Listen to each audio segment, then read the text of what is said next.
Hi, I'm going to give my testimony.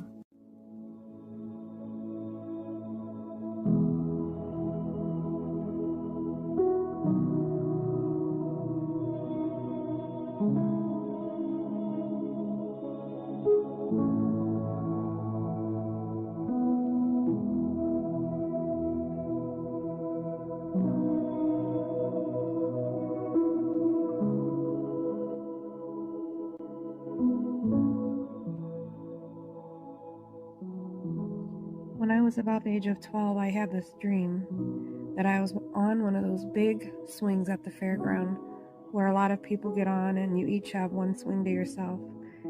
And it spread way, way out, like as big as the whole earth. And I could see outer space. And I had a baby on my lap. And I was talking to her and I was cuddling her, telling her everything's going to be just fine. It'll all be okay. And I looked down at her face, and it was me as a baby on my own lap.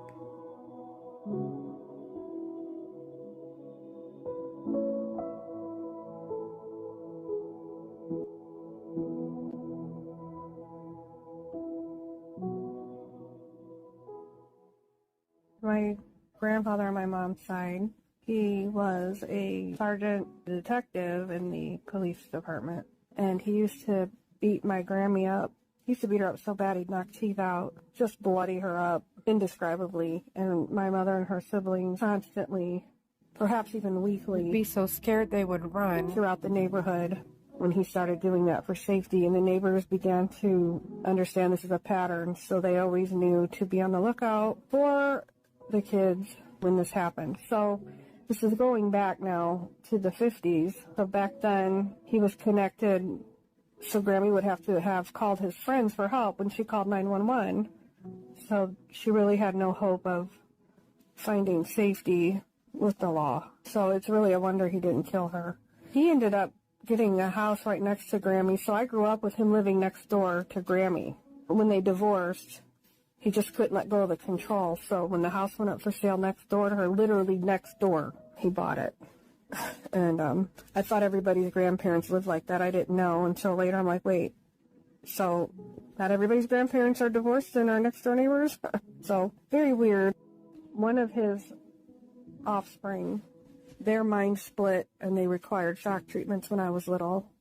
And I had to sit with them while they recovered at my Grammy's house. So I witnessed firsthand what I believe the effects of what this person had done.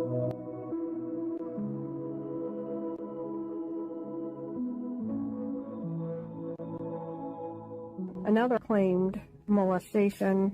I don't remember him ever messing with me, although I would go door to door. I would go to his house and back over to Grammy's. He never really wanted any of us grandkids to stay very long. He'd say, go play in the street. I think it's funny. So I don't remember anything like that with myself. This article I found was Witness Protection Act of 1982 and embezzlement. I believe these are all victims of something here, but his name is down here. Here's an article from the 50s where my grandfather was newly elected as president of the Kiwanis Club, which I always believed until now to be benign, like a benign club. Like I never knew that it is not. Just type in Kiwani lawsuit. In 2019, boys' home lawsuit for molestation and neglect, allegations of abuse, mismanagement, negligence. 2009, Olympia Kiwani's Boys Ranch, other sex abuses. The Kiwanis paid $26 million here, $50 million there. It's absolute insanity. I never knew this. I didn't even know he was in the Kiwanis Club until I started digging up news articles. Vocational home Centralia abuse victims in Washington settled for $4 million regarding 15 boys. Sexual abuse, fraud, negligence. It's just insane. That's a rabbit hole I can explore another day, but literally just saw all these just now. Like as you're hearing me, I just discovered all these from the 70s even. Right here. Another lawsuit, 2017. Dear God. $6 million, 1985. This is no benign club. Their motto is serving the children of the world. I almost cussed. Their most recent court case, August 31st, 2021, for $9 million for sex abuse, neglect, children from 11 to 17. The kids are now adults, and they're suing from the years of 1979 to 1994. Oh, look, embezzlement. What a surprise. Wow. The Supreme Lodge of Benevolent Order of Brothers was its original name in 1915. They changed their name so that it wouldn't sound so ominous like the Masons do. That's what I read. Here on Facebook is an entire page dedicated to the Centralia case of child sexual abuse, neglect, so forth. Here is Chuck McCarthy, executive director of the Kiwanis Vocational Home, is reported to have physically and sexually assaulted a number of boys at the home. This is the club that my grandfather was president of for the local chapter here. They're putting these signs everywhere. It's weird. They take ownership of the land that they purchased and call them playful cities. My grandfather was the 50,000th soldier from the Navy released on the Kings Bay Naval Submarine Base, a relative of our family way back. And I'm just mentioning this because you're going to see like these tragedies that just keep occurring with this family. It's weird. So this is about a 2-year-old here who died at the family home after the mother went out to check on her chickens and returned in a few minutes to find the boy dead. So odd. 1931. So my great-grandfather was this guy, and he was he part of the Fellowship Masonic Lodge. And, I don't know, the eyes look a little fiendish to me because it gets weirder. So that guy I just showed you, oh my goodness, so he killed this 13-year-old girl. I blocked out her name out of respect to her family for what my family has done. I mean, this is what happened. So, she died of a skull fracture. She was run down by a truck driven by my great-grandfather. He was 25 when he did it. The child was injured. He was driving a transfer company truck. It knocked her into the pavement real hard, and it fractured her skull. However, down here, her injuries were not considered serious, and when she was taken to her home. So basically, he hit her with the truck. She got her skull cracked, and they took her home. You guys, they took her home. When her condition grew worse, I'm reading here, an X-ray examination was made, which disclosed a fracture of the skull. Then she was rushed to the hospital. So you're telling me back in, I think it said 1930s, that they had X-ray machines that they could just do right at the house and then read the X-ray report and read the X-ray picture itself? So she was taken to the hospital after a supposed X-ray examination was done in her house and rushed to the hospital where she died from her cracked skull. Now, the article next to it, same day article, same page. You guys, I crossed out, it says child is run down by auto. The word I crossed out there is my family name on that side.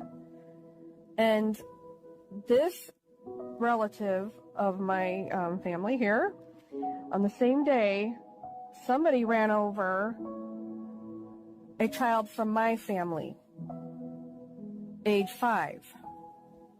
He was severely hurt about the head, and physicians fear a skull fracture.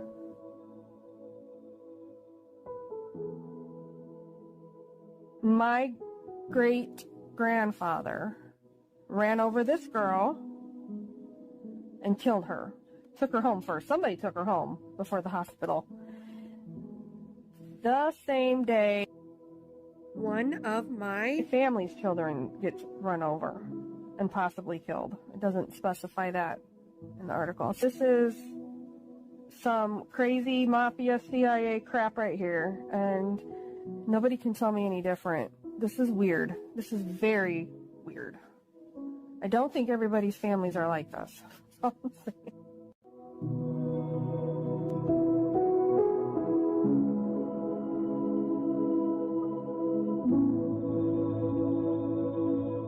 Now moving on to my great-great-grandfather, my grandpa's dad's dad. We'll just begin with this lovely article about a poor soul who married into my family. She was made miserable by domestic turmoil and the possibility of losing her child, says the article. So she attempted to kill herself in my great-great-grandfather's home. So this was not my great-great-grandfather's wife. This was the wife of somebody else in our family that was at their house. Let's see. She attempted to end her life with morphine. While at the home, a doctor was summoned. The doctor saved the woman. The lady declared that she would repeat the attempt. They found a bunch of morphine and they, I guess, confiscated it. Recently, this poor woman had been sued for divorce. So a man in my family was given custody of the children, which put her into despair. Her husband was at the house when his wife swallowed the poison, the article says, while the members of the family were eating supper. Same house. My great-great-grandfather's house. A woman is found dead. This is a different woman. Says she died of pneumonia. Article says, anyway. And yeah, so there's a dead body now. My great-great-grandfather was charged with cruelty. Made the news back then. So the poor lady who married into my family, his wife, my great-great-grandfather's wife, alleges she was kicked and beaten many times. Don't doubt that. It certainly descended down the lines to affect my poor Grammy when she married my grandfather. She received unmerciful treatment at the hands of him, and since then has lived with an uncle. Says that he kicked and beat her and committed many other acts of cruelty. Another article regarding the same incident. And the title of this article is Gets Off Cheap. And it names my great-great-grandfather here. Must recognize the power of the court. Judge Greenlay has made an order that will cost my great-great-grandfather some money in the next few days. Is the fellow who so cruelly whipped his wife. He will now have to pay into the county's clerk office $3 a week and ultimately an extra sum of $25 for the cost of the prosecution. That is all he got. My grandpa was this guy's grandson. He bludgeoned my Grammy constantly, like broken bones, knocked teeth out, things like that. So yeah, I'm pretty sure this dude did get off cheap, actually.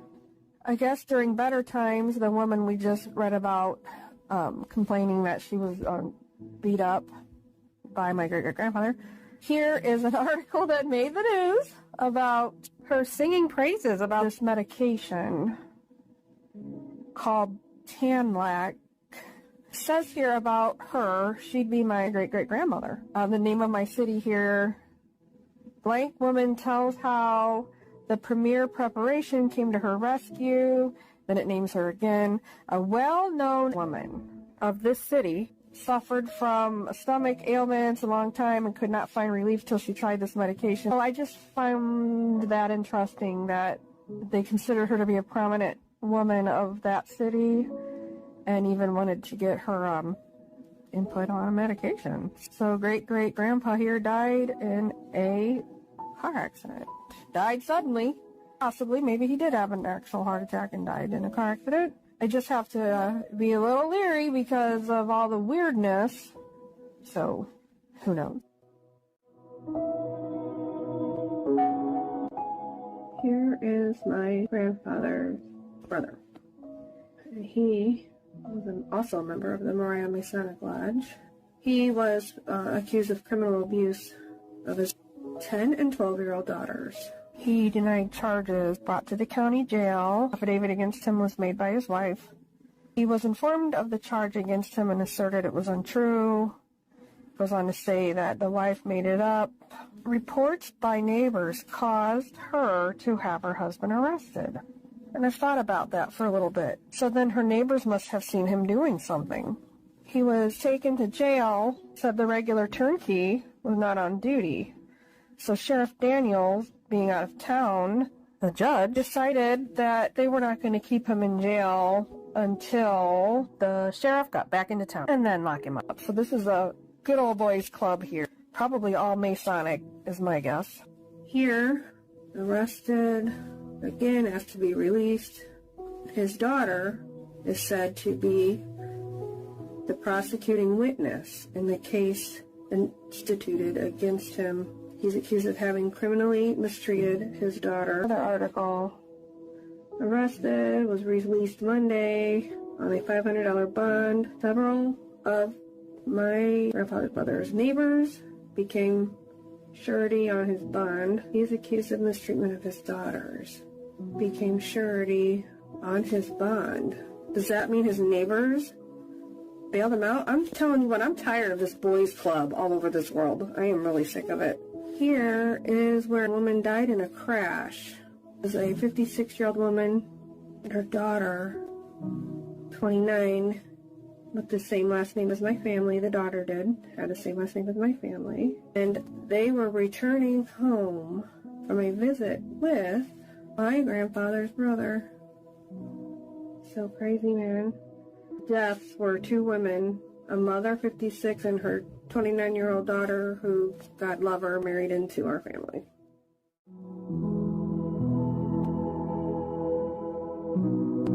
So I'm going to begin before I was born, and there were two witches in my family. On my mom's side was her cousin, would be my Grammy's niece. My Grammy would take me to visit over there. They lived about an hour or two away. And when we'd spend the night, that witch would get me out of bed and indoctrinate me about all roads lead to God. You don't need Jesus. Everybody makes it to heaven eventually. Pray to your angel. Rub this concoction on the bottom of your feet and drink this. Take that. It seems stupid to say, but they were potions. It sounds so dumb to say. So cliche. She did my charts, she did my cards, and she would intently look at me every time she laid a card down, or doing my chart. She was feeling me out for what gift God had given me to flip me. I'm convinced now that I have researched, for the last 6 years, I know now she's trying to find the talents that I had, my God-given talents to flip me for the dark side, basically. She would tell me she's the spiritual leader of our family. And as I got older and had kids of my own, at this time I just didn't like her. And I knew what she was all about by this time. So she often would change our Resurrection Day dinner that the family would set in place to the day before or the day after, but not on the day, not on Resurrection Day, not on Sunday. And the one time when I showed up for Resurrection Day, Easter, on a Saturday, because she had made everybody change, she said, "I'm so sorry I messed up everybody's plans. I'm sorry that you were so inconvenient. But I just couldn't make it on Sunday, and we just had to do it on Saturday." And I said, "Well, I can honor the resurrection of Jesus every day." So I said, the day's really irrelevant, I would start going to the bedsides of family members to pray with them after I gave my heart to Jesus, which I haven't got to yet. And I was starting to get some dirty looks from her when I'd encounter her. It felt like a competition that wasn't wanted on my part. So with on my dad's side, she was married several times, but this is the earliest article I can find here. It was very hard because she had so many different names. When she was young, it doesn't say how young, but a child of some age, she attended a meeting called the Mizpah Grove. Here's a picture of it, at least part of it here. As you can see, it was pretty remote here. There exists a Eastern Star chapter with the title Mizpah, and plenty of times the word Mizpah is in their manual, their ceremonial guide. We got Mizpah Beloved. The National Mizpah Eastern Star magazine. It's everywhere through this whole manual. Here's some black and whites from 1926. Can't really see them. Of some get-togethers. Here's some of them camping out. Here's one of the camper lady with her children. They're all wearing white. Here's that old picture of some guy, something to do with the chapter of the Mitzvah Club, I guess, in the same area as my great-great-grandmother.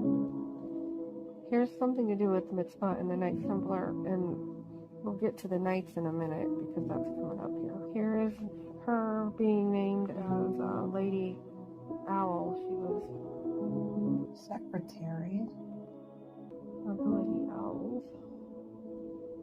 Here's a blurb about the Secret Owl Society. I don't know much about that. It's a whole nother rabbit hole, but it doesn't sound good. Here's an article where my great-great-grandmother was involved in this activity here, a jamboree, and it featured dance and concession and fortune-telling. Here she created her own quote-unquote spiritual church where she named herself as a president and pastor. So she will be ordained as pastor. Interesting tidbit about this is I looked up all the treasurers and the different offices that she's created here, and I looked up these weird people, and many of these women ran orphanages and such. So this is for an anniversary service for her spiritual church, assisted by visiting mediums. She had hundreds of these ads throughout the years for her spiritual church. I'm still trying to figure out if this is exactly her. It's her name in the same city, and she was organizing something for the Knights of Malta. It says down here that she was calling for the Sisterhood of Malta will be taken at this time. The wives and daughters of all members of the Knights of Malta urgently invited to be present. I read that the Knights of Malta, part of Freemasonry, Jesuit Pope Vatican bloodlines, blah blah blah, venomous evil. They cause a war raging not just against Islam but against all humanity, the natural earth, and her children. And her husband at the time was a part of the Percassi Owls. It appears one of her relatives here was also in the Order of the Owls. One of the people on my great-great-grandmother's committee of her spiritual church, this guy, yeah, he was on her committee. He ultimately became mayor of that city where she was residing. One of the ladies on her committee woke up to a terrible smell, thought it was gas in her home, and it turned out that the snake plants that she had planted years ago finally bloomed. Snake plants that took forever to bloom, years and years, and they have a terrible odor, I guess. I don't know anything about them, but everybody in the area were invited to stop by her house and gaze at these rare plants. Another lady on the committee was involved in the Girls' Haven. There was a lot of involved girls and orphanages. One of the women on her committee abandoned her baby at 4 months of age. The baby ended up going into an institution, and they couldn't find her for a while. And they found her, and she got in a lot of trouble. Masquerade party at a hotel called the Old Zionsville Hotel. And then after they ate dinner, they all moved to the Dillingers Hotel, where the party kept going and dancing. And she was given an award for her costume. And that's about all I can dig up on her. I don't know how far back the witchcraft goes on either side.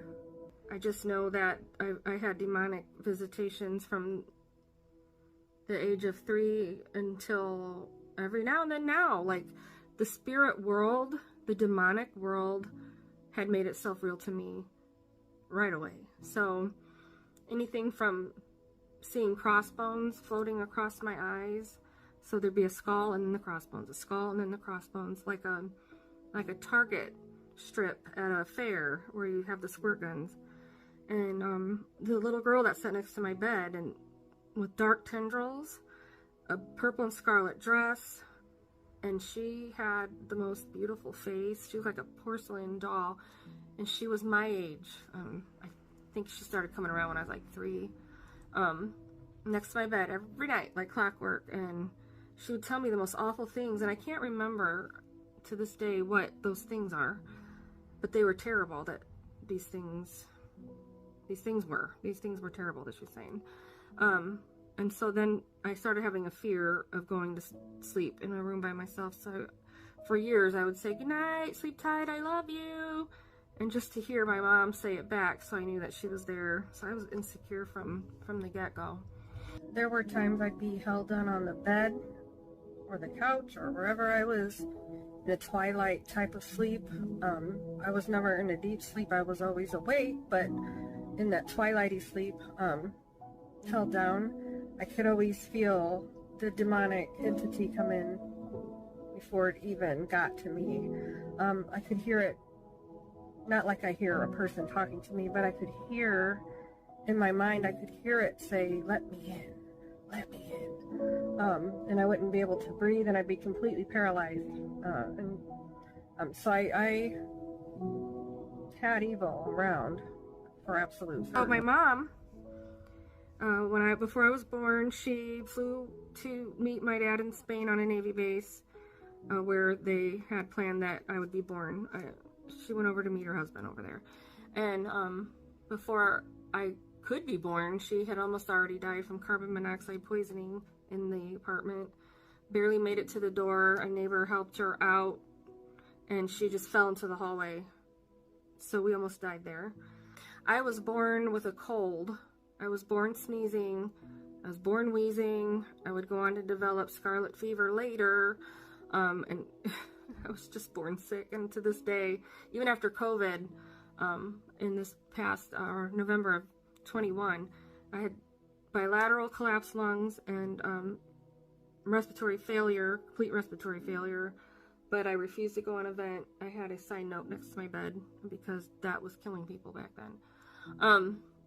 So my lungs are pretty shot now.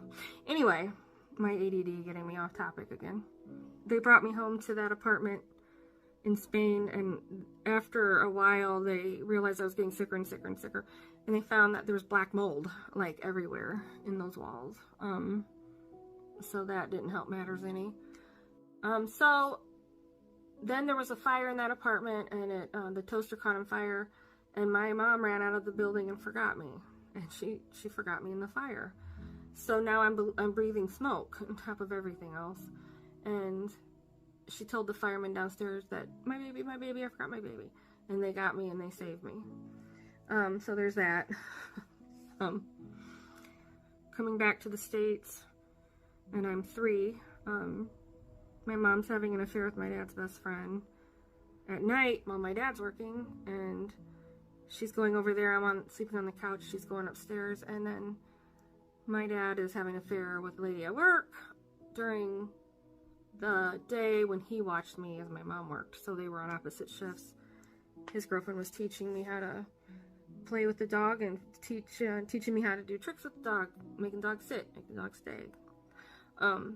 My mom's boyfriend, my dad's best friend, you know, I just remember him being so kind, and he had a kitten, and he just was so nice to me. And as much as it's terrible that I just want to say, that's the first time I felt seen, because I was just blending in. I just was blending in. I want to preface the rest of the testimony by saying that I have a 4K vivid 3D memory of my childhood. I remember my crib. I remember being in there with a beach ball and seeing my reflection And I saw my face in the red and the blue and the green. I couldn't see it in the white, and so forth and so on. And I remember my face was distorted because the ball's round, so it made your face look funny. I remember my monkey, my stuffed monkey that could suck his thumb with one hand, or he could eat a banana with the other. And I remember my first birthday cake. So the fact that some of my memories in childhood are gone is odd, because I have a excellent memory for my childhood, even though I can't remember what I ate yesterday. So you know what I mean? So now so we're back in the States. It came this night that my mom was going to the grocery store. She was coming out of the store with her groceries, and a guy came up and he put a gun to my head and made her get in the car. He's carjacking us. And he held that gun to my head while she drove, and he made her go to the country, to a dark road way out somewhere, and he said, I don't want to hurt you. I'm a drug addict, you know what it's like. I have to do what I gotta do. And he dropped her off on the side of the road, and he wouldn't let her take me at first, and then she convinced him to let her take me, and she got me, and she ran to a country house, and they called the police. And my dad didn't care, and he's like that today. Like, I believe her when she says he didn't care.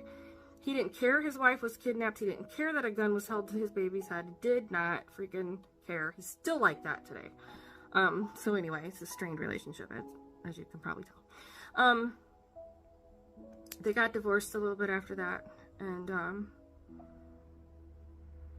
we moved back here to the Midwest, where her family is.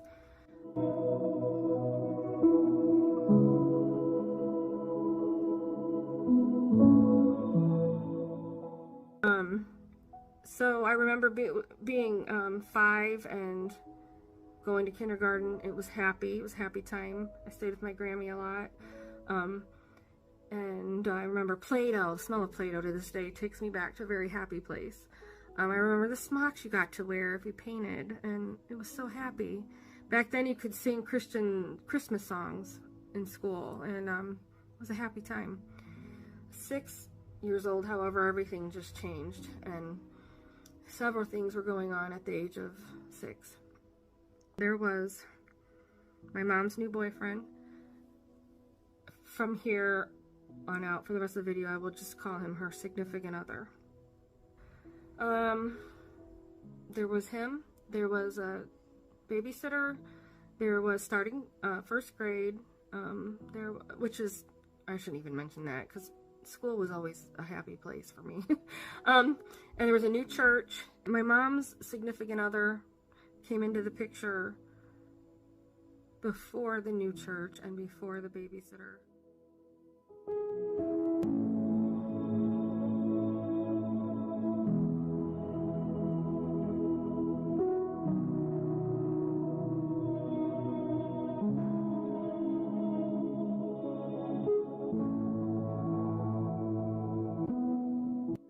This little house, and so with the new house was a new significant other, and he just immediately started beating her up, like beating her up all the time. And he was also hurting me, because he would take his knuckle and pretend he was wrestling with me, and he'd just jam it right into my diaphragm under my ribs and paralyze my ability to breathe. And I'd lay there and just roll around, and it would take you a good 40 seconds or so to catch your breath. And he would pretend to tickle me like this, but what he would do is, I was so tiny, he'd wrap his hands all the way around. They were so big to me back then. He could just wrap his hands all the way around, and he would just stick his fingers in the middle of my ribs, like in each space between the ribs, and he'd just squeeze, and he would do the tickling motion, but it would be violent. It would be with all his might, all the strength of a grown man, all the strength that a grown man would put into punching another man, he was putting into this act of just squeezing the air out. And until my 30s, I was afraid and have dreams and just wake up traumatized of his hands around my chest and squeezing the air out of me. Like, it took years for that to stop. Those dreams, those nightmares. You weren't allowed to cry. You weren't allowed to act like this was bothering you. You had to put a smile on your face. So when I'm gasping for air on the floor, or I'm writhing in pain, I had to constantly have a smile on my face.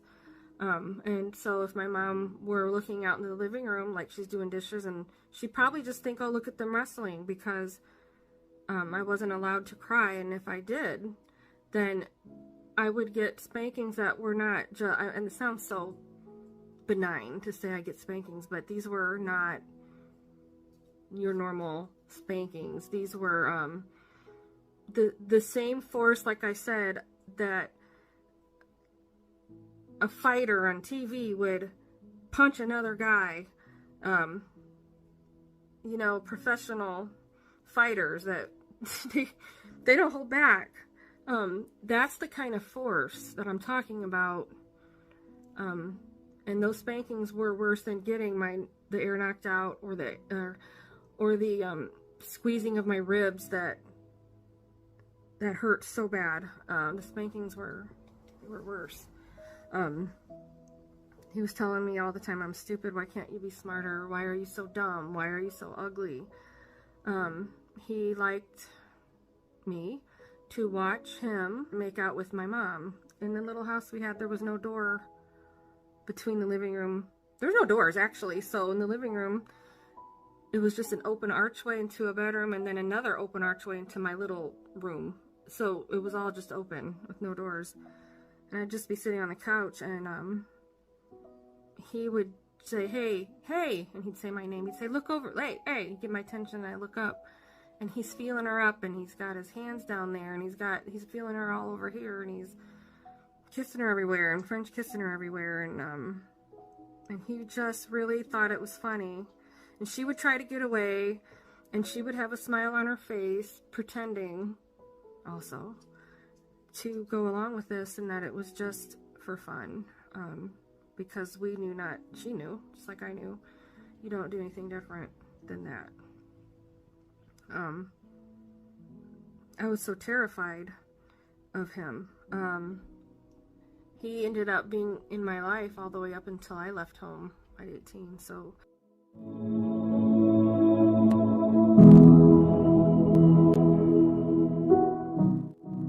He would never let my mom or I get my newborn brother out of the crib when he was screaming, but I would do it anyway, and it would take so much courage.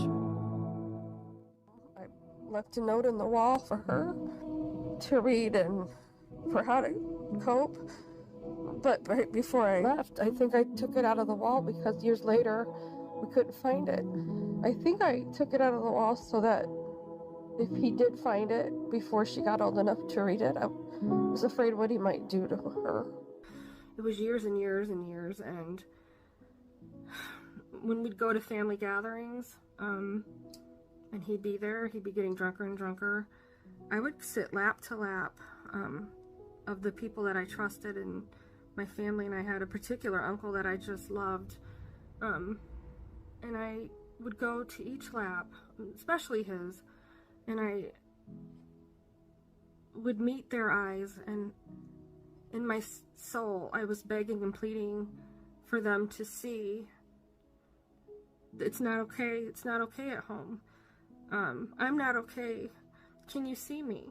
Can you see? Do you see what's being done to me? Can you tell? I mean, you couldn't tell anybody, but you're just, I don't know, I felt like if I stared at them long enough, they would just see it, you know? My other uncle was a policeman.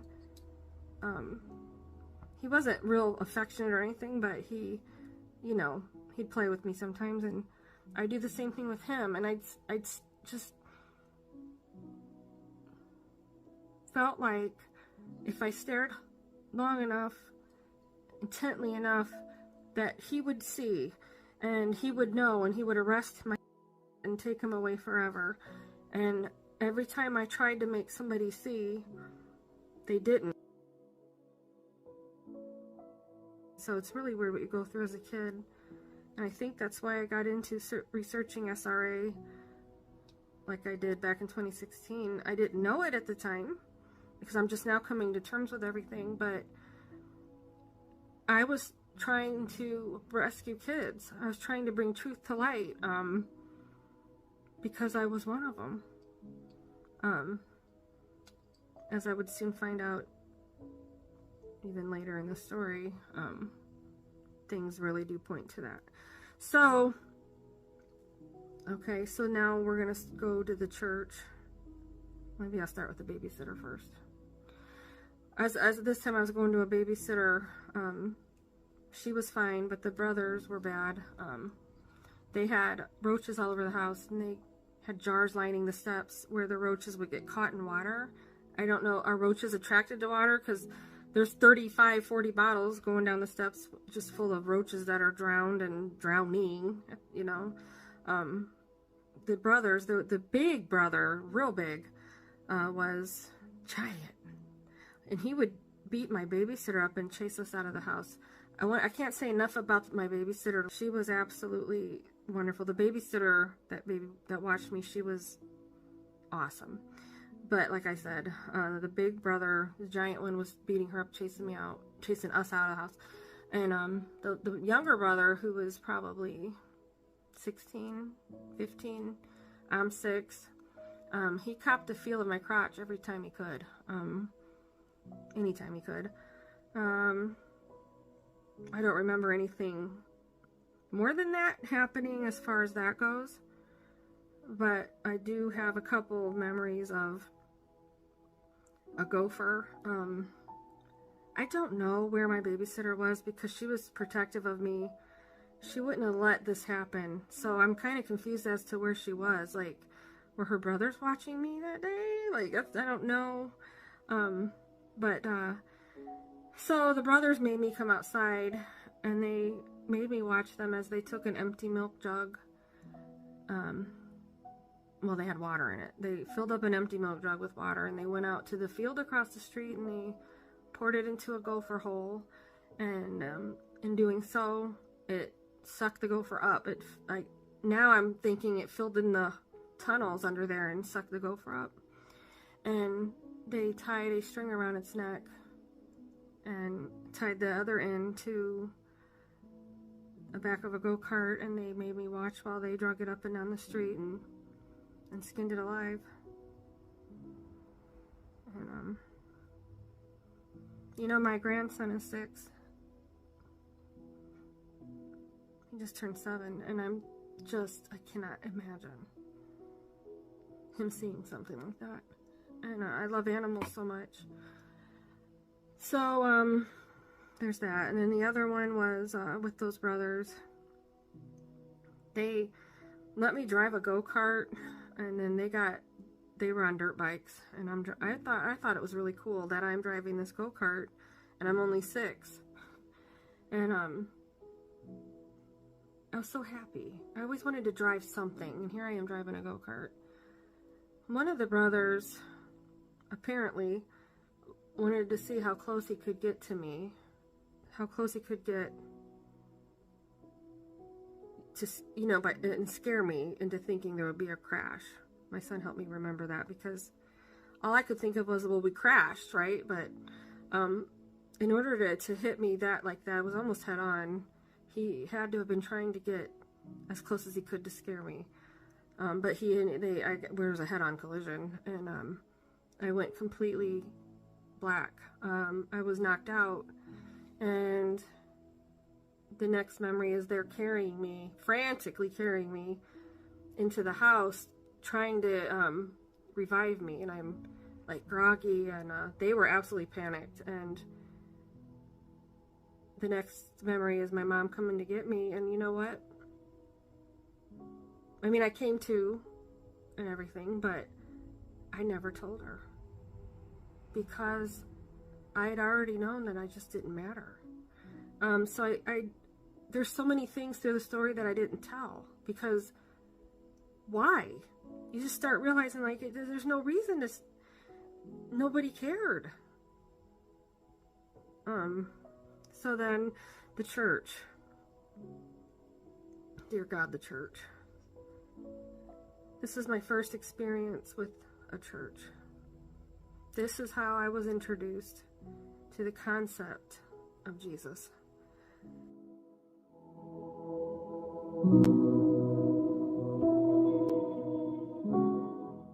Here's the pastor, and even this article mentions it isn't exactly news what's happening in this picture. See that right 4 lines down? Isn't exactly news. This actually got its own fourth of a corner in the paper. This pastor had his tentacles in apparently a lot of things in the community. And I'm just learning this because I subscribe to newspaper.com. And you can find articles going all the way back to the 1800s. But so he's getting a present with a question mark on it. He's not allowed to open it until he gets a 40% increase, or a total of 203 people more attending his church. Pretty arrogant. And when I first saw this picture, I had a visceral reaction. My whole body started to tremble because that had been the first time just a few weeks ago that I laid my eyes on this guy again since I've been little. So it was really creepy. He had ad after ad after ad put in the paper every week for his services at the church that I'm talking about. But he went on to have several other churches after this, I learned. There's this one here. And this one here. I had never heard of First Biblicist churches before. I've never even heard Biblicist church. This is unaffiliated fundamental. When I looked up what exactly Biblicist means, a Biblicist church means, I learned this. It's a tendency of some evangelical Christians to disregard the historic Orthodox creeds of the Universal Church while at the same time making themselves the only trustworthy interpreters of Scripture. So that's creepy. And along those lines, at the time I was attending this creepy church, that pastor had put out this article, or this advertisement, I guess, right here, at the time that Jim Jones had killed all his cult followers. And the pastor of the church where I was going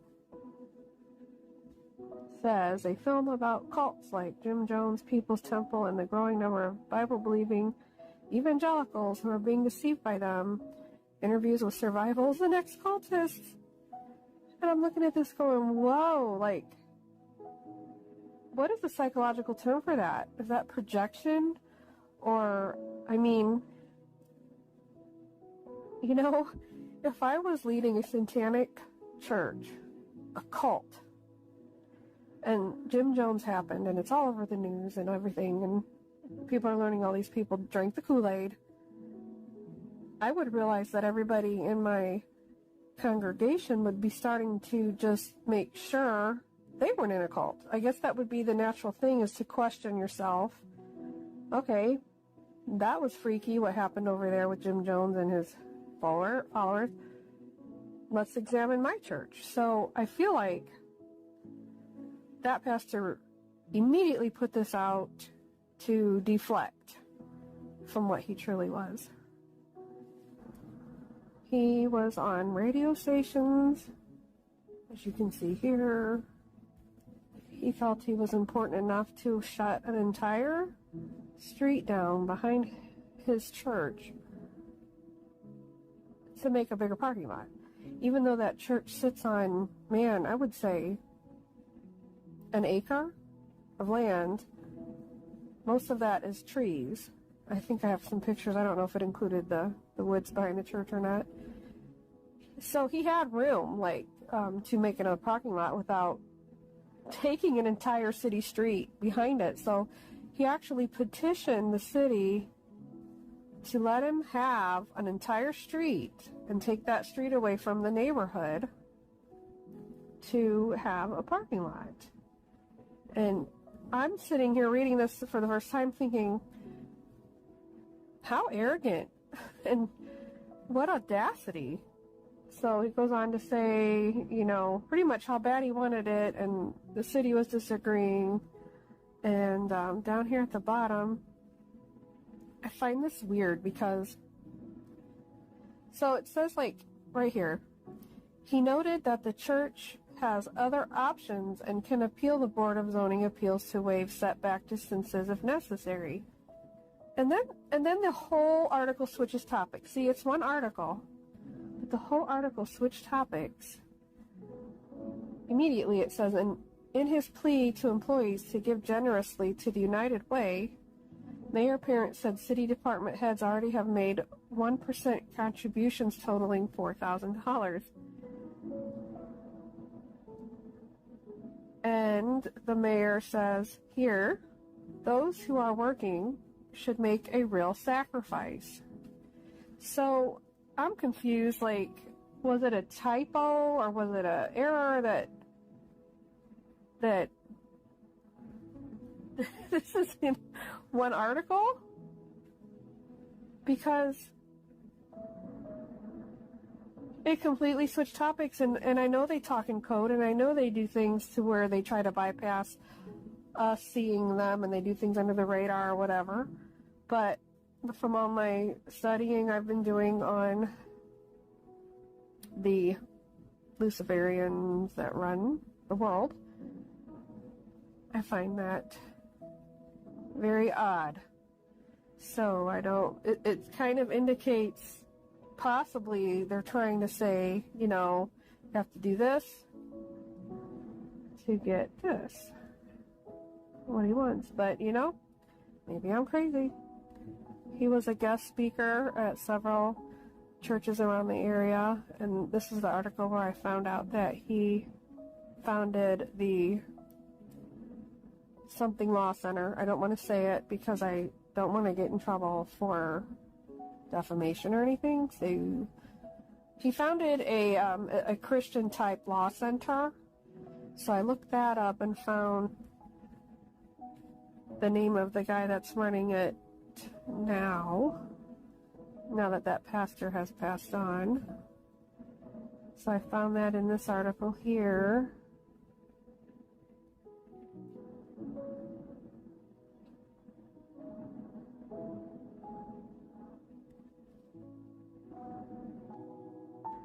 And they together,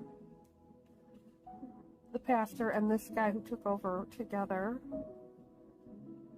wrote this book together, Approved by God, A Case for Modern Disestablishment. And I got his author profile here. Found out he is a government representative now, and he is living, so I cannot say his name. And you can look at his eyes because he's also the secretary of the local Freemasonic Lodge.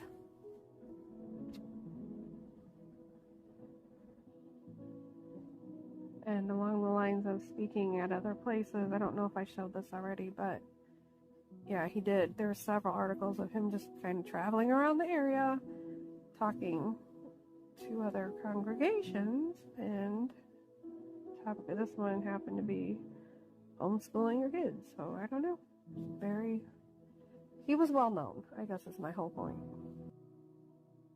We start this new church. I still pass this building to this day.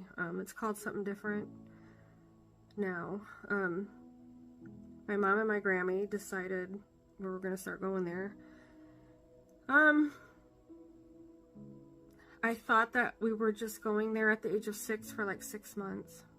But you guys, when I did some research the other day and pulled up some old articles, I was 9 by the time that whole nightmare ended. So we're talking 6, 7, 8, 9. And I'm like, 4 years?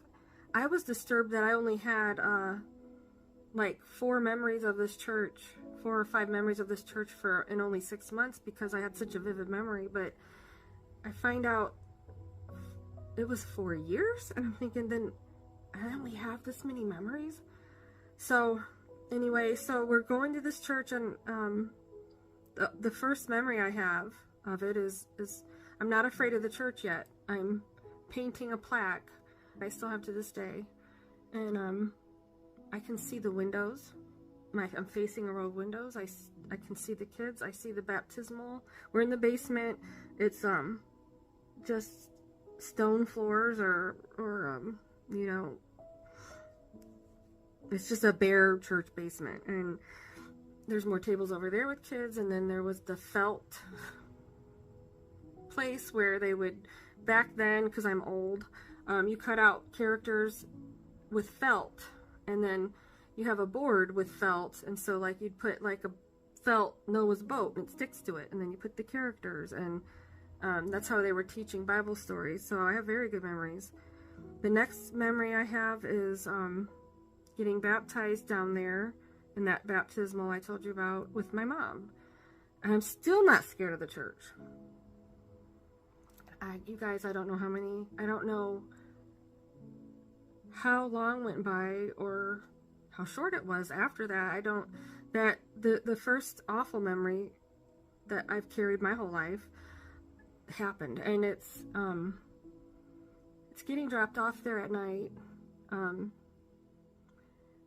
Because my daughter helped me, I recovered the memory of being scared on the way there, because I had been rehearsing a Bible verse, John 3:16, like a crazy person, like my life depended on it, because I knew I had to recite this Bible verse to the pastor, and I was so terrified of getting this wrong. So if you think about high school when you give your oral reports and stuff, and how if you're like me, an introvert, and you're scared, and you're that, you know, that adrenaline rush, this was off the chart. This was not normal. But so I can remember the drive there with my mom and Grammy. I don't remember going into the church. I remember all of a sudden I'm just down in that basement where I told you about, with the painting and the felt, except all the tables are out. So it's just one big cold room made out of cinder block, and the lights are on. All of us kids were standing along the row of windows, and it was a very somber mood.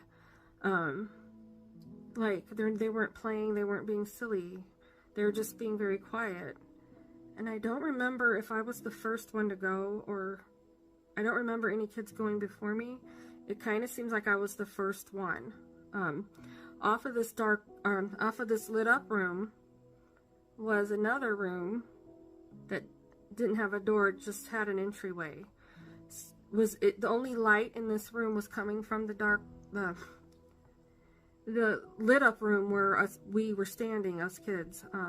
That's the only light that this dark room had in it. Very dim in there, you could hardly see anything. So I remember as I walked in, I was called in. The pastor was in there already. He was standing to the left of a raised platform. It wasn't a big raised platform, and I don't know how I got on top of it, because I don't know if I climbed up or if he picked me up and put me up, but I ended up facing him. So, okay, so he's here, there's a raised platform, and I'm on it. So I'm eye level now. My face is at his face. But the memory is, I don't see his face, though, you guys. I don't see it, because the memory is from me up here, seeing me down there, looking at him. So as I'm telling you guys the story, I'm seeing it like I'm watching it. So I was not in my body. Like I absolutely was disassociated. And I can remember seeing me try to give the Bible verse. And I can see me freezing up, and I can see like the anguish on my face, and the fear of not being able to do it. And I'm not understanding why I can't do it, because I'd rehearsed so hard. And then it all goes black. This gets interesting, so bear with me. The next memory of that church, and I remember this is a 4-year time span, and this is it. This next memory I'm going to tell you is the last memory until the fire. So this next memory, I don't think it's the same day. It seems like it was on a different day, but it was also night. I don't remember getting to the church. I'm just all of a sudden, I'm in an upstairs classroom also made out of cinder block, and it's cold in there. This female Sunday school teacher was sitting on her desk, and all the kids were sitting on their desks on them, and they had partners. All the kids had partners. I am sitting in the back, and I'm watching as that female teacher, she's not smiling or frowning, she's watching. She has no expression on her face. And the kids are all scratching their arms, their own arms, like this.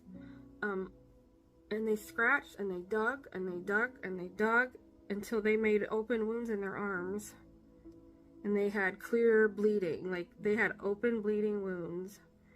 And each of the paired children would rub their blood together on their partner's open wound. And I remember looking up at the teacher, and in this memory, I'm not watching me. I see it through my eyes, so I'm actually in first person here, which is different than the other memory. And I'm looking at her, and I'm thinking, why is she letting us do this? Why is she watching as we do this?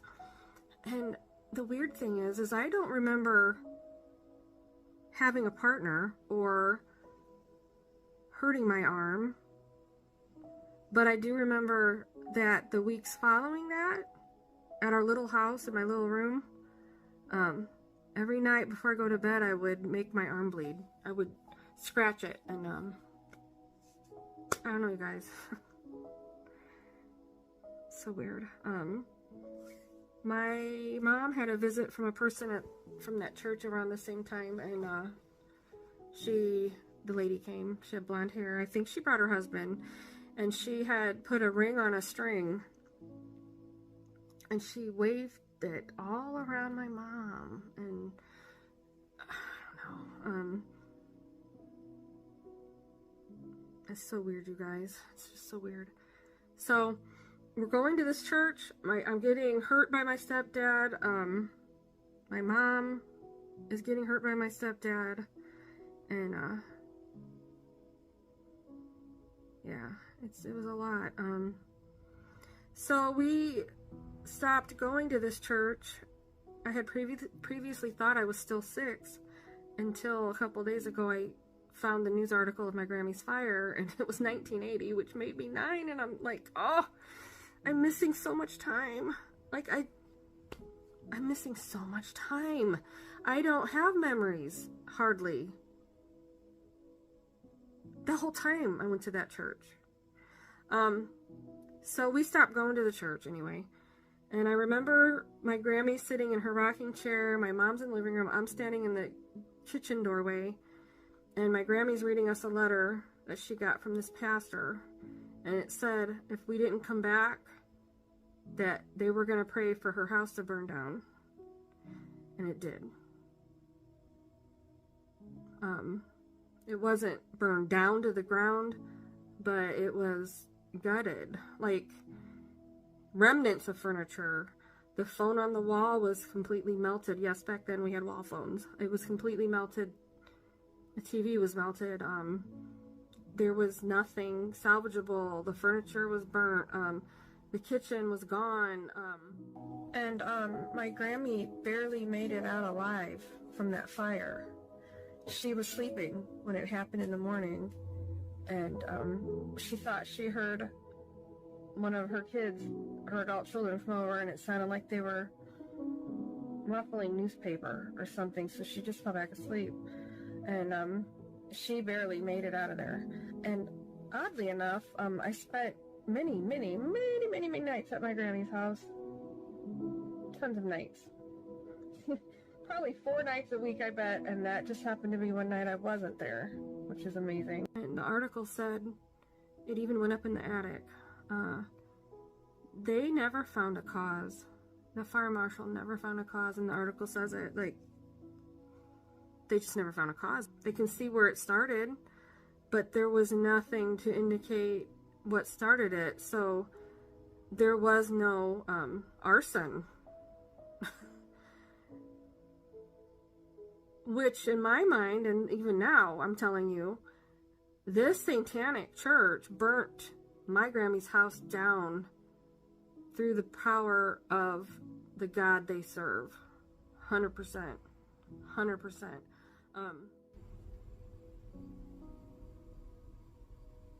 And I'm wondering, actually, if that pastor could send my Grammy a letter like he did to pray for her house to burn down if we didn't come back. What did he do to me when I didn't remember that Bible verse in that dark room? Yeah, so there's some things that I probably don't want to remember, actually. It's probably better. Anyway. My Grammy wasn't a Christian yet. She was getting her advice from the witch in the family I told you about. There was so many open doors that allowed that. Yeah, I was thinking to myself, this is what church is. So I was terrified of churches.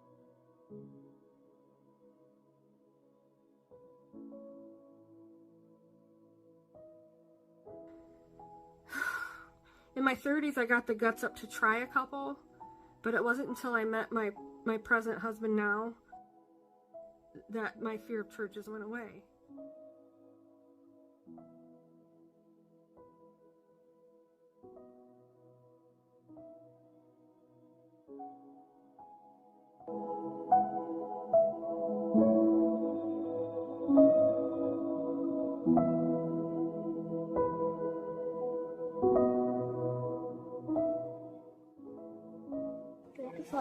Grandfather? Your grandfather that's here? There he is. Hello. Hello. How are you? Yes. Hello. What do you do? Can we pray for you? In the name of Jesus, Lord, we bring you this. There he goes. You can be silly. You can be silly. Oh, look at Rick swinging around. Juice? Can I pray for you? Can we pray for you? Oh, Jesus. When I'm also 9, we moved to a different house, and I had a dog named Misty. She was a collie, beautiful. She got hit by a car, which devastated me. My mom's significant other bought a new puppy who was not a little puppy. He was like a bigger puppy, but not an adult. He was an Airedale. He had the curly hair everywhere. He got something off the counter, and mom's significant other took him outside in the garage, and I didn't see this happen.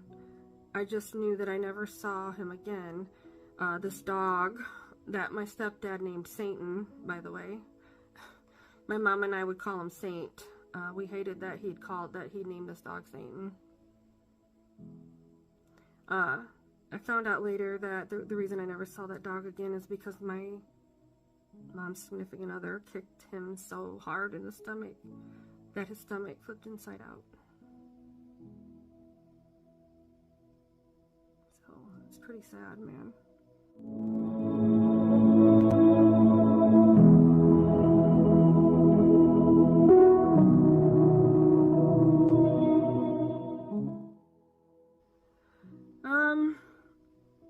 So I'm getting older, I start hearing God's voice for the first time because I'm so not seen still, like, by anybody, that I'm just by myself all the time, and I'm out in cornfields and creeks, and I didn't know it was God, but I was definitely hearing from him. I now know his voice. Now I know. So we're gonna fast forward to the age of 12. I was being told that I had flat boobs, that I had fried eggs for boobs by my mom's significant other. That I was ugly. That he had he said he put a hole in the wall to watch me take a shower. He said, I always see you taking showers. I see you rubbing the soap on you. I don't believe for a second he actually did that because he was so full of crap, but I don't remember ever being abused that way by him. But he, up till this point, all the time from 6 to now, when he's knocking the wind out of me and stuff, he's also force feeding me.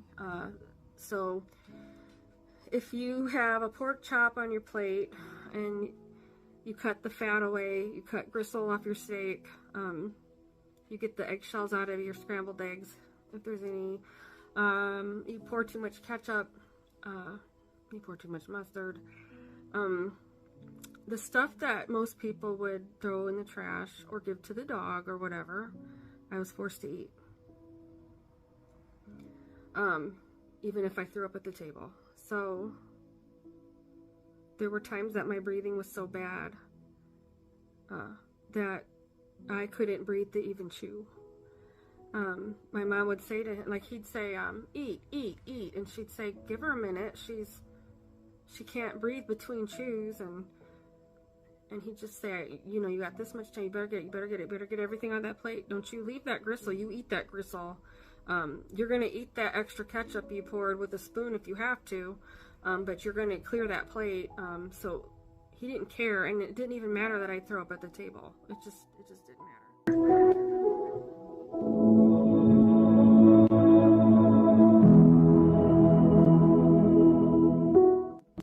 There was a time where I was told to do the dishes, and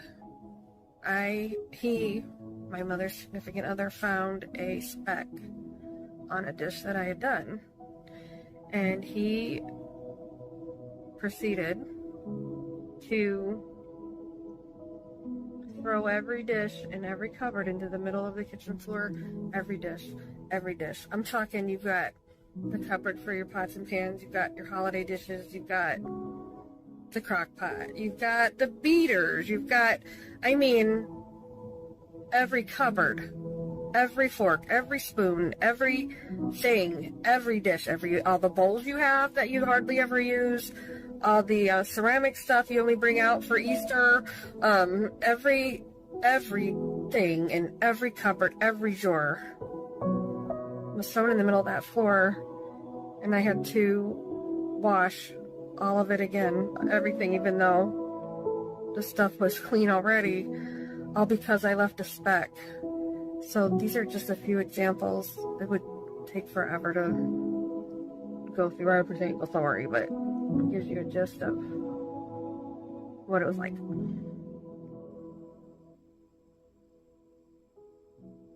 He, at the age of 6, we went camping. I did another thing that happened at 6. We went camping, and it was cold. He came into my tent where my mom had put me to sleep, or to bed, put me to sleep. Wouldn't be a surprise to me. Childhood was that I was put to sleep, but anyway, I'm just kidding. Where she had put me to bed, and he came in and he put a kerosene heater,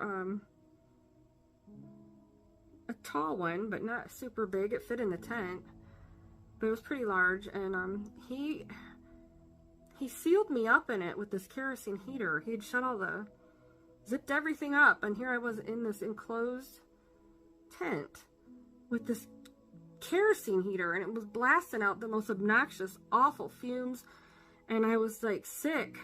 I was getting sick, and I was again, I don't tell, I never tell.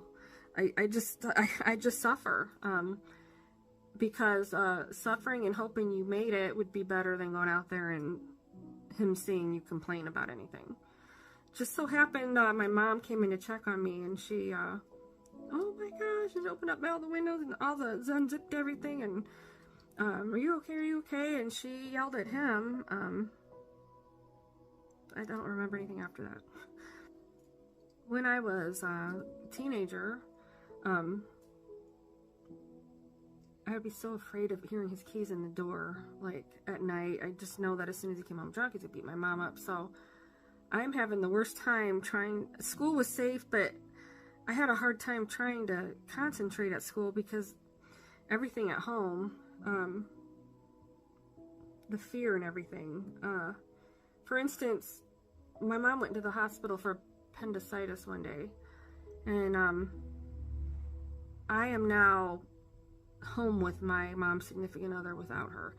She didn't protect me much from him, but she was some.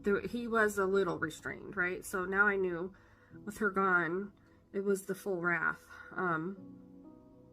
with no holding back. So this particular day, she's not there as a buffer, and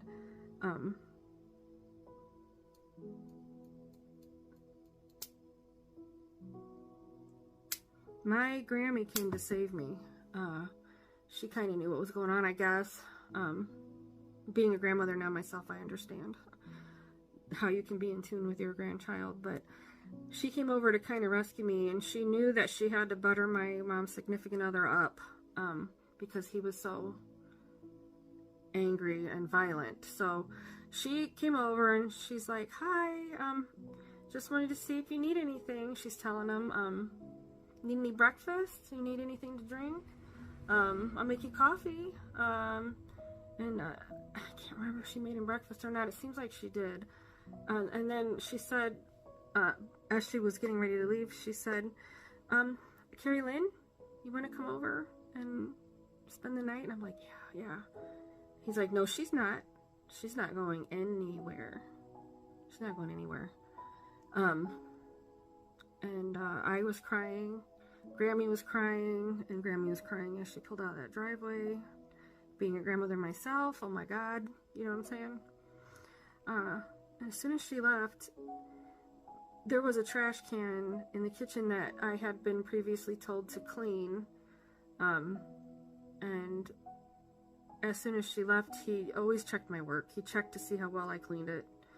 And he found a hair in it that I didn't see. So he proceeded to grab me by my hair and shove my face into this trash can, my whole head. And he said, you see that hair you missed? Wash it again! So that, I'm painting a picture of, like, it was insane. He'd throw wet mops in my bed if I didn't wring him out good enough. One year for a present, he got me a cart to make taking the trash out easier as a present. He'd say, I got a present for you. I bought a present for you. And I'm like, what did you buy? And then, so I'm still ugly. I still have I have a drip on my nose. I have an ugly mouth. He'd say I still have the flat boobs. So I'm still stupid, perpetually. I was having nightmares at night. God seemed to be showing me the spiritual realm. I was seeing demons fly everywhere in the house. They were salivating. They were fiendish. They were bumping into each other and going past, and they were just,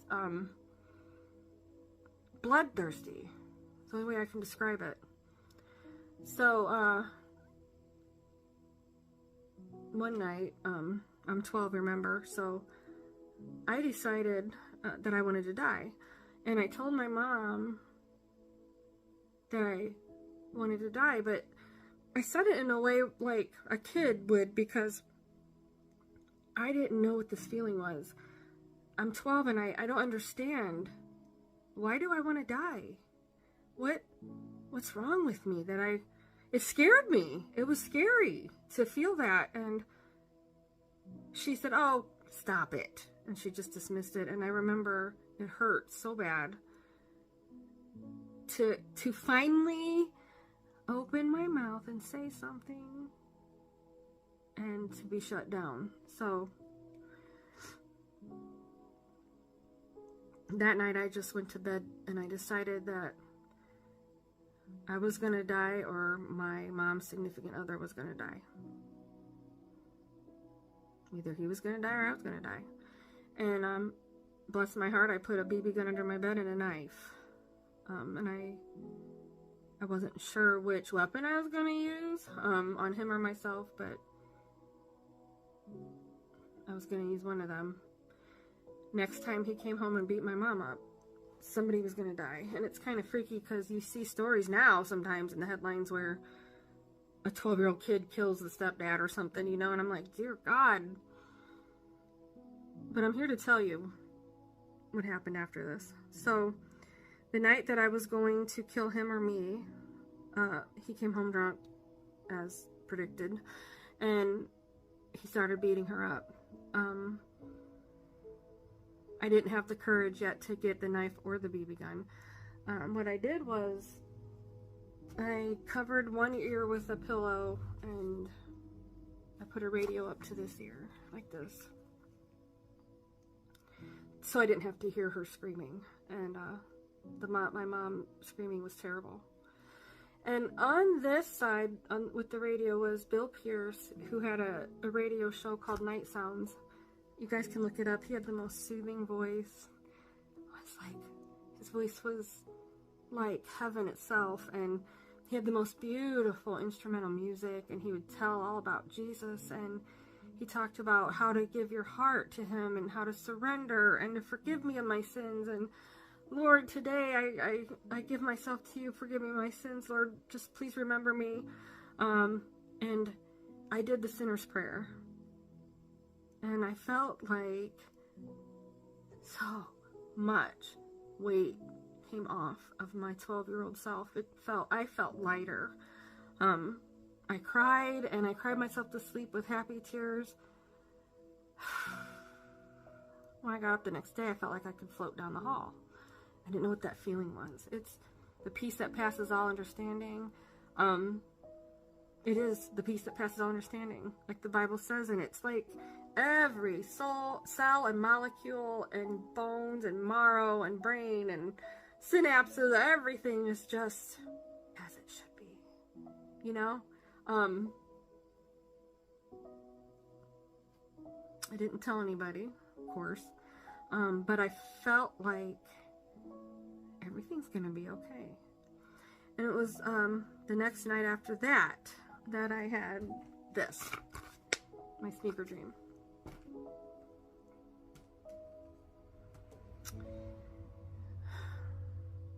I had no teachings about Jesus at this point except for that church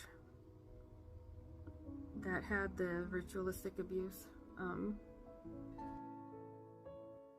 So for me to have the dream that I had, that I'm about to tell you about, is an extra miracle, because the dream proves itself that I'm not making it up. Like, so I'm 12, you know, like I said, and it's the night after I gave my heart to Jesus, and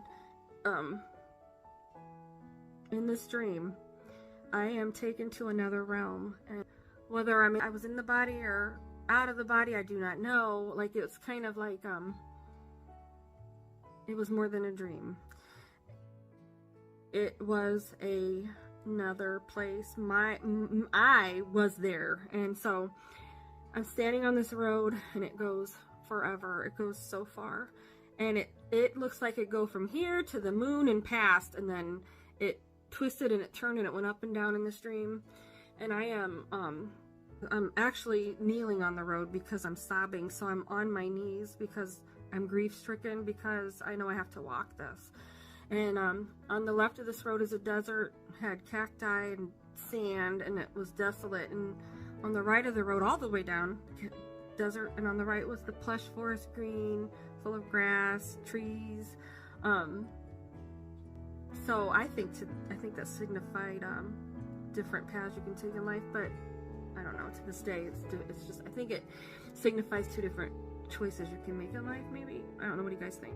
So, I'm on this road, I'm crying, and I'm distraught, and all of a sudden, Jesus, you guys,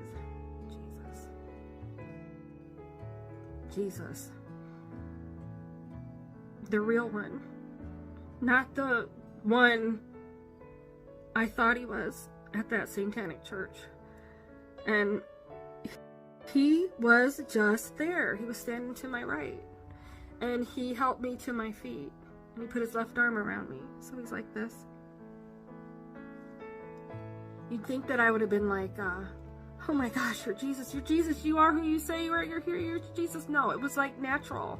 It was like he was meant to be there, like I'd known him before. Like as natural as breathing, as natural as anything that he was there. It was the most natural thing that he was there. So it was like my soul knew him, you know what I mean?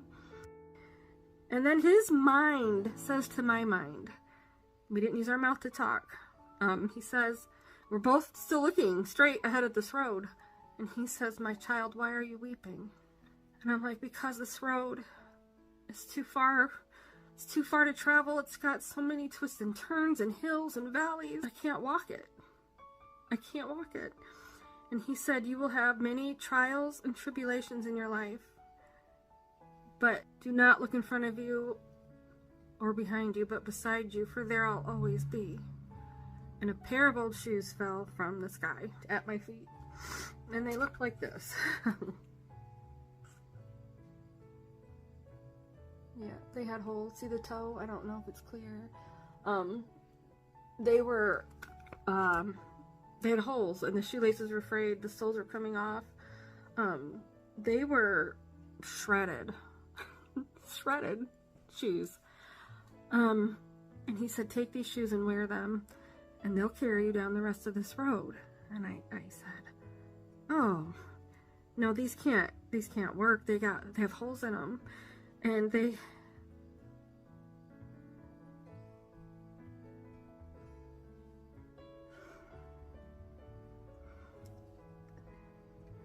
have holes in them, and they're beaten, and they're torn.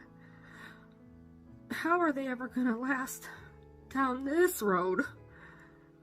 And he said, my child, wasn't I too with holes and beaten? And wasn't I too shredded? And aren't I enough to carry you for the rest of your life? You guys, Jesus changed my story. No longer was it gonna be that I died or my step died. It was Jesus. For the first time, I felt seen. Like, I'd been so stifled my whole childhood and silent, and don't show sadness, don't cry, don't speak up, don't, just blend in and don't cause any problems, you know. I felt invisible my whole childhood, but now Jesus, he saw me. The Son of God, the God that hung the earth where it is, the God that makes the sun be the exact distance from the earth for there to be life, and if it was tilted one way or the other in the slightest form, there would be no life here. The God that makes our bodies work and our cells work, and makes us breathe. The trees give us oxygen, and we give them what they need, their carbon dioxide they need to breathe, and it's this beautiful partnership. The very same God who parted the Red Sea, that put walking proteins in our body. Look them up. There's little proteins that walk around, and they carry a little package of, I think they're endorphins or something. Look up walking proteins. That very God the Creator, looked down on this earth and saw me. Me? I wasn't worth anything. I didn't matter to anybody. But you saw me. And so, when I got up from that dream the next day, I not only felt like I could float, but I felt like I could fly. And I came out of my room when I woke up that morning, and I told my mom what I dreamt, and she laughed.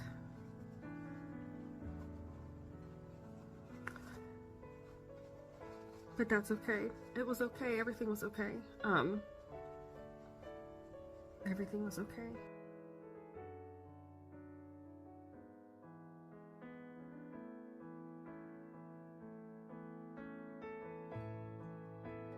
After that, I saw the bigger picture.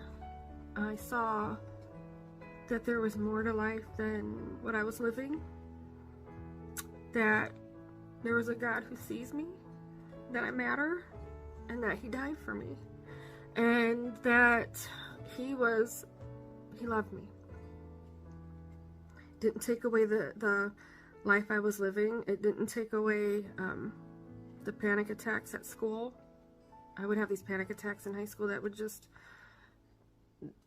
they'd have to carry me down to the nurse's station because my legs would just go limp. So that the fear was like, I was still scared of my mom's significant other. But Jesus, He changed the outcome. Like, no longer did I want to die, or did I want to kill my mom's significant other. He changed the whole story. I don't know what would have happened had Jesus not done what He did and saved me. Now, I would go on to have,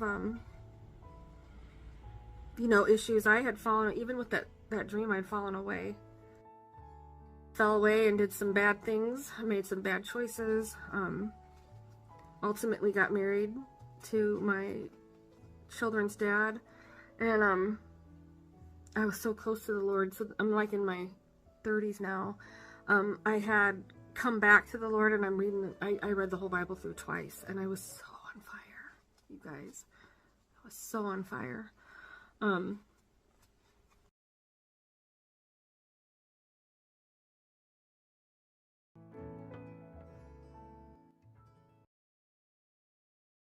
for instance, there was this dog fighting thing that happened.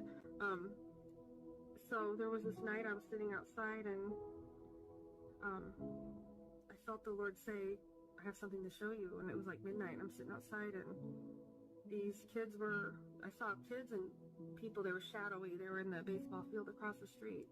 I saw them walking, and I saw a shadow of a little dog and a big dog. These dogs are over there, and these people are walking, and as I'm seeing these people walking at the park over there, I feel God say, you don't hear Him like you hear a person. He's inside. It's like a thought that isn't yours. And I hear Him say, when you're about to see what you're about to see and hear what you're about to hear, call the police. You're about to catch some of your city's most wanted. My kids were there. My first husband was there. So I have witnesses. Okay, so I did that. I waited to see what I was going to see and hear what I was going to hear. Like I was told, and I heard dog noises. I heard squelching, yelping. I heard the most awful, god-awful noises from a dog that appeared. It sounded like it was in absolute anguish, and it was yelping so hard and so loud, and it sounded like he was just being hacked up or something, you know. So I went in and I called the police, and about, a few minutes later, all of a sudden there's cops all over my neighborhood swarming it, and I get a knock at the door, and I wish I still had this detective's card, because the first thing he did was give me his card. And he said, you made the call for us to come out here because of the dogs? And I'm like, yeah. He said, well, I just want to thank you for your call because of your phone call, you have helped catch some of our city's most wanted, like verbatim. They were wanted for a long time for dogfighting and stealing little dogs out of people's yards to practice on for their pit bulls. So, what do I take away from that story? We have a God that is so mighty and so big, but yet he looked down on this earth, let alone seeing me, right? When I thought I was unseen, he saw what was happening to the little dogs of our neighborhood, and he just picked me to work through, to stop it. Like, God cared about the little dogs of our neighborhood, you guys. How much more does he love you? Am I right? Miracles were just happening. Also, in my 30s, I kept having dreams of my first husband cheating. I would dream that he was seeing a blonde girl, and God gave me a name in the dream. And I dreamt it over and over and over. And my husband at the time was coming home later and later and later and later and later. He was gone so much that I had told him, you know, the neighbors probably think you're my brother, because no wife would allow somebody to never be home. He'd get milk and you'd see him again in 5 hours, 6 hours, like it was insane. So he kind of was always an alley cat, but now he was more of an alley cat. So we're friends now. I mean, it's okay. But at the time, I'm telling him about these dreams, and I remember the first time I told him about these dreams, his face went white. Like he lost all color in his face. It didn't stop him from leaving that night, but I could tell, I think I picked something, you know. So what the next night after that, I hear the Lord say, like he said with the dog fighting, to go sit outside, I have something to show you. And I went outside, it was midnight, and I'm sitting out there, and I started looking at, I couldn't really see the front tree because it was dark, but I started remembering earlier that day I noticed the tree in the front yard was dying. Its leaves were turning yellow, but not drying up, just yellow. And I couldn't figure it out. I was trying to save it by watering it, whatever. And anyway, so that's what I'm thinking about. So I'm, with my ADD, my thoughts are so laser focused on the tree in my mind right now that I forgot that I had sat outside because I felt urged to by God. My husband at the time came home and he says, what are you doing outside? It's midnight. I'm like, I don't know. I said, I don't know. I'm just out thinking about this tree. And so we're standing there, and this guy pulls up on a bicycle. And before I saw the guy, I heard squeak, squeak, squeak, squeak, squeak from his tires on his bicycle. And he looked like he was about 28. He had on regular clothes. Just looked like a normal guy at first. He pulls up to where I'm sitting, and he says, "What time is it?" And I said, "Oh, about midnight." He goes, "No. What time is it?" I said, "Oh, about midnight." You know, I hadn't put it together yet, what was going on. And he says to me, "Is there something wrong with your tree?" And I say, "Actually, yeah. It's like springtime. All the other leaves on all the other trees around are green, but this one, all its leaves are turning yellow and they're falling off." He got off his bike and he went over to my tree like he could see it, and it was dark out. It was midnight. It was very dark there in the neighborhood there. And he acted like he could actually see. And he looked at a leaf and he says, "Ma'am, your tree needs pruning." And he looked at my husband and he said, "Are you going to prune this tree, sir?" And my husband said, "I'll probably get around to it." And he said, "And it's getting watered too much." And I said, "Oh, okay, all right." He got back on his bike and he said, "Do you love Jesus?" to my husband. And my husband said, before he could answer, I went, I do. And the guy got the biggest smile on his face, and he looked at me and he said, never stop talking to him no matter what's about to happen, no matter what comes your way. Don't stop talking to him. Never stop talking to Jesus. And he rode away on that squeaky bike. And I kid you not, when my ex-husband and I walked into my house from that front porch, when we opened that door to that living room, out of the TV is Lester Sumrall, a preacher from around this area back then. And here's the first words that come out of that TV as we enter the room. You gotta prune your soul like you prune a tree. And I said, whoa. Like, I looked at him and he looked at me, and I'm like, that was an angel. Sounds crazy, I know, but the Bible says that they walk around looking like people, so that was crazy.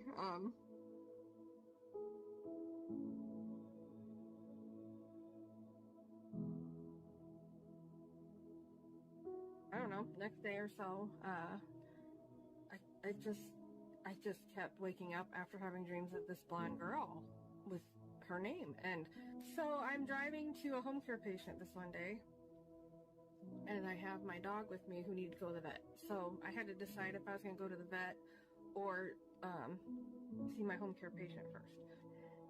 I decided to go to the vet first, and which put me on a course that would alter my life. So I'm deciding to go to the vet. I'm driving down the street. I'm at a stoplight, and I'm behind a car, and I realize that the car in front of me is my husband at the time and a blonde girl. And they were laughing, and her hair's bouncing around. She had her hair up like in a bun, and I could see her hair. She was laughing. They were laughing. They were having a good time. Her hair was bouncing around as she was laughing. And I can see his face in the rearview mirror on the side of the car, on the mirror that hangs off the side of the car. I can see his whole face. And so I'm like absorbing the fact that this is my present husband at the time. So I call him on the cell phone, and I see him, I literally see him hit the FU button and ignore it. And I call, he hit the button, ignore. And he happened to glance in that mirror on the side, and he saw me back there. And when that light turned green, he sped off. He took off so fast, and my instinct to chase him kicked in. So we're bajaing it all through our neighborhood, and I'm going up on bumps and crashing down and hitting the bottom of my car, and going all through this neighborhood. And ultimately he lost me, outran me. On the days to follow, he was like, oh, it's just a friend, it's my cousin, it's a girl, all these different stories. And come to find out, I ran the plate. I had been driving down a street one day after that, and the Lord had urged me to pull into my husband at the time's work, and I saw him putting something in a gold car, and something said, get the plate number. Got the plate number, and it was traced back to the name of the girl that God had given me in my dream. So I'm like laying it out to him. I'm like, dude, you know, this and that. We tried to work it out for a while, but I kept like catching him because one day I was cutting the grass, and I felt God say in my heart, I heard him say, he's talking to her again. And I went upstairs, and he was talking to her. He was texting her, and I grabbed that phone and I broke it and ran downstairs, and I went insane, beat up his car and everything. My point is that, so no matter how much I like tried to work it out, and I'm like, I know I made mistakes in the past too. Everybody makes mistakes, but we can work it out. I gave him the choice between divorce papers or new rules of the house, which means you can't be gone all the time. And he, you know, ultimately picked her. He's still with her today, but I'm actually friends with both of them now. Ultimately, it was what I thought, obviously, and God had given me a dream about a tsunami hitting a boat that he and I were on, and that the tsunami he didn't, my ex-husband at the time didn't die in the tsunami, but he never was the same again. So even though I was looking at him in the dream, he wasn't the guy that I knew from high school anymore. And so God's voice in the dream said, turn around and walk away. He won't come back from this. So then I knew that it was just over. So I went through a long time of grieving. I picked between my scrubs and my gun every morning. It was a decision, a choice I made every morning, whether I was going to use my gun on myself or my scrubs. Put my scrubs on and go to work. So this one morning I decided the scrubs. Obviously I chose scrubs every day because here I am. I'm still here. But this particular day I was so upset, and I went to see my first home care patient. She's a little old lady. She didn't know what I was going through. She just knew that this particular day I looked terrible. The night before I was at her house, I had been crying all night and rocking myself all night. God, where are you? Jesus, why have you left? I can't feel you. Where are you at? Where are you? Where'd you go? Where'd you go? Where'd you go? So I didn't sleep all night. So by the time I saw her, I must have looked awful because I didn't even wake up to go to work. I was already up. I hadn't slept, hadn't eaten. I was dehydrated. When she saw me, as soon as she opened the door to let me in, she goes, oh my gosh, sit down. She got me a yogurt and a water and a spoon, and she said, I'm going to go use the bathroom quick, but you eat this yogurt and you drink this water, and we're going to talk when I come back. So I took a bite of yogurt. It sat there. Ugh, I couldn't swallow it. I was still grief-stricken, and I managed to get a few bites down. She comes out and she says, she's a woman of God, prayer warrior. She was an author too and had written poems about Jesus. She said, I don't know what this means. She said, but I was in there, and she said, I had a vision. She said, I heard bright, shining, blinding light tell her Jesus was at the foot of her bed last night. And I was like, you have no idea what that meant to me. I said, I was up all night. Where are you? Where are you? Where are you? Where are you? So that angel said, don't stop talking to him. And God just brought me through that whole thing in mighty ways. And maybe one day I would like to do some videos on other stories like this that will like knock your socks off. I have so many stories like that, you guys. Everything from doing dishes and being grief-stricken, still over this divorce, and I fell to my knees with the grief. I don't know if you've ever felt that kind of just, you can't even stand up. And I couldn't breathe. I couldn't breathe. And my nephew was over there, and he yells, Aunt Terry, there's 2 sparrows on the porch. There's 2 sparrows caught on the porch. And I heard God say in my heart,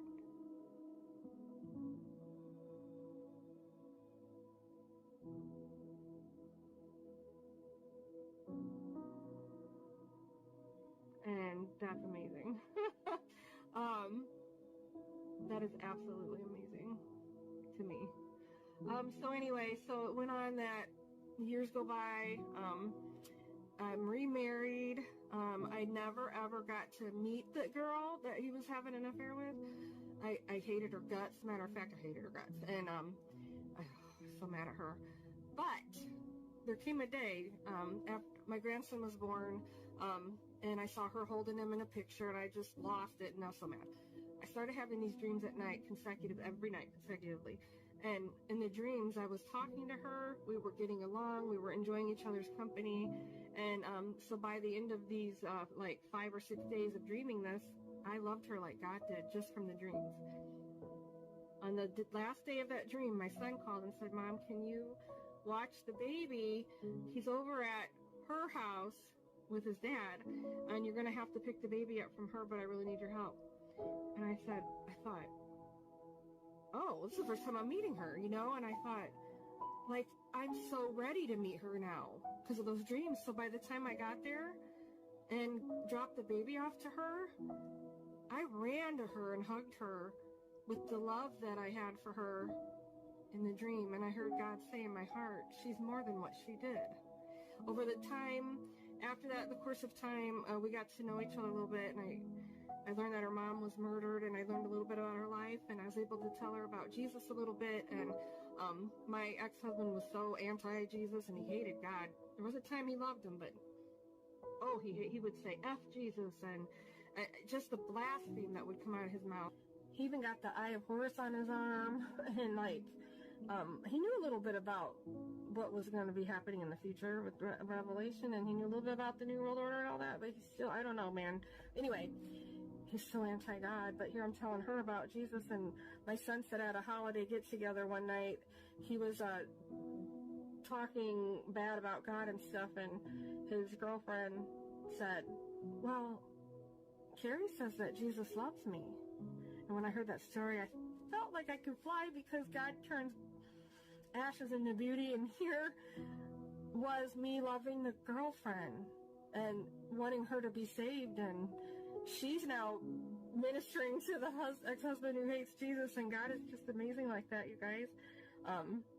I also learned to forgive my son. I even sent him a copy of this book and explained to him that I forgave him, and that he was headed for hell, and that God loved him, that had he been the only one on earth, Jesus still would have died, that Jesus knew his name before he was born, and that I saw a bigger picture now, that hurt people, and I don't know, I had this love for him that was supernatural, and when I'd see him at my half-siblings get-togethers, I just loved him with a mercy that only God can give. It's amazing. So I got remarried. My present husband now is the one who helped me not be afraid of church. I almost died when I first met him. I almost bled internally from a ruptured ovarian cyst that took an artery with it. He prayed next to my bed, and Jesus is here, Jesus is here, Jesus is here. My blood pressure came back up from, I think it was running like 60/40. I was dying, and so that's kind of how it's weird. But he's also a Christian that has a testimony of his own, but he made me not afraid of churches. He showed me that the world is not as scary as I was led to believe, and that all you gotta do is just show up. Like, you can get anywhere with just a plane ride, and we've been on mission trips to India. He helped me not be afraid of churches anymore by just taking me with him, because I had a husband now who sat with me in church and put his arm around me, and he was a covering. He was my covering, and we've been to leper colonies. We've been to Belize, Mexico, India, Honduras. We have helped pastor people here. We've helped homeless. We've loved people, and he's changed my life, and God restored me. I remember right when I first met him, we were at Best Buy, and he was buying something for his son's birthday, and I heard God say, "This is your husband." And I heard that again one day. I saw him putting a shirt on. We were going somewhere. He's putting on a button-down shirt, and I heard God say again, "This is your husband." And I'm like, oh. That was before we even thought about getting married. But yeah. So God can take something ugly. He can make it beautiful. He can take a kid who grew up in a satanic church and went through some SRA, who knew nothing about Jesus, and he can give her full understanding, like at the age of 12, of like he's appearing to Muslims all over the world in dreams, like he is who he says he is. He is. If anybody's out there about ready to kill themselves, just don't, because you're going to be glad you didn't. If you just give it to Jesus, let it go, hold on another day, because you're going to be missing it. And he is who he says he is. He'll make himself known if you let him. Give Jesus a chance. For those of you who don't know him, what you got to lose? You have nothing to lose. Throw your questions at him. He'll answer them. I promise he doesn't let a cry go unheard, or a question go unheard. If you're still asking questions, you're in good shape, because there's still a chance that you're gonna be open. you don't have a thing to lose by trying him out, because he's gonna knock your socks off. I promise you that. I love you guys. Thank you for hanging in there. I've been through a rough few years, but I'm hoping to get my investigative video started again pretty soon, trying to expose satanic ritual abuse and child abuse in general all over the world, because the truth will set you free, and the truth will set them free. He said, but do not look in front of you or behind you, but beside you, for there I'll be. நீ அங்குமிங்குமாய் பார்த்து பயப்பட தேவையில்லை, உன்னோடே கூட நான் இருக்கிறேன் என்று ஆண்டவர் சொன்னார். And it was right then that an old pair of shoes with holes in them fell from the sky at my feet. ஆண்டவர் சொன்னார், சரி இந்த ரோட்ல நடக்கிறது உனக்கு கஷ்டம்தான், அதனால உனக்கு நடப்பதற்கு நான் ஒரு உதவி செய்கிறேன் என்று சொல்லி ஒரு ஷூ செட் என்னுடைய கால் மேலிருந்து கீழே விழுந்துச்சு, அதை எடுத்து போட்டுக்கொண்டேன். Jesus said, take these shoes and wear them, and they will carry you down the rest of this road. இந்த வளைந்து நெளிந்த ரோட்ல நீ உன்னை இந்த காலணிகள் கொண்டு செல்லும்படி ஆண்டவர் சொன்னார், அதை என் காலில் எடுத்து போட்டுக்கொண்டேன். I said, oh Jesus, these shoes will never last. They have holes in them and they're torn. நான் அந்த ஷூவை பார்த்தபோது ரொம்ப பழசா இருந்துச்சு, ஆண்டவரே ரொம்ப பழசா இருக்கு, இது பயன்படாது என்று சொன்னேன். And Jesus said to me, wasn't I too torn and broken when I died on the cross, and aren't I enough to carry you?